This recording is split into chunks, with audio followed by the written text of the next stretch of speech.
का पैसा एक ही सेक्टर या एक ही स्टॉक में लगा है तो क्रैश में पैनिक होना स्वाभाविक है।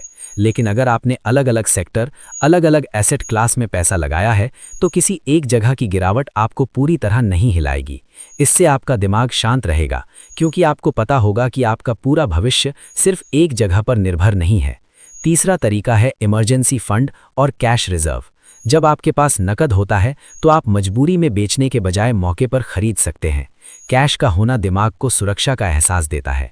यही वजह है कि बड़े निवेशक हमेशा कैश बचाकर रखते हैं ताकि गिरावट के वक्त वे औरों की मजबूरी का फायदा उठा सकें। चौथा तरीका है न्यूज़ और शोर से दूरी बनाना। क्रैश के समय टीवी चैनल और सोशल मीडिया पैनिक को और बढ़ाते हैं। हर जगह ब्रेकिंग न्यूज़ चलती है कि इतिहास की सबसे बड़ी गिरावट या अब सब खत्म। अगर आप लगातार ये सुनेंगे तो आपका दिमाग संतुलन खो देगा। इसलिए उस वक्त ये ज़रूरी है कि आप न्यूज़ की खुराक को सीमित करें। जो असली डेटा है वही देखें, कंपनी के रिजल्ट्स, बैलेंस शीट, फंडामेंटल्स। शोर जितना कम होगा आपका मन उतना शांत रहेगा। पांचवा तरीका है लॉन्ग टर्म पर्सपेक्टिव। जब आप किसी कंपनी में निवेश करते हैं तो खुद से सवाल पूछें, क्या ये कंपनी 5-10 साल बाद भी खड़ी रहेगी?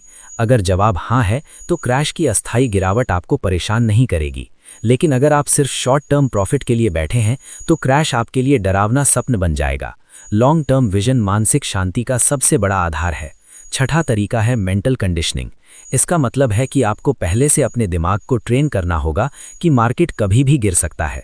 अगर आप इस सच्चाई को मान लेंगे तो गिरावट आपको झटका नहीं देगी।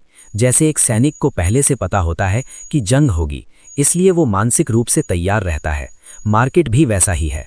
आपको गिरावट को जंग की तरह मानना है और खुद को इसके लिए तैयार रखना है। और सातवां तरीका है धैर्य का अभ्यास। ये सुनने में आसान लगता है लेकिन असल में सबसे कठिन है। धैर्य कोई अचानक पैदा होने वाली चीज़ नहीं है, ये धीरे धीरे बनती है। छोटे छोटे उतार चढ़ाव पर घबराने से बचिए।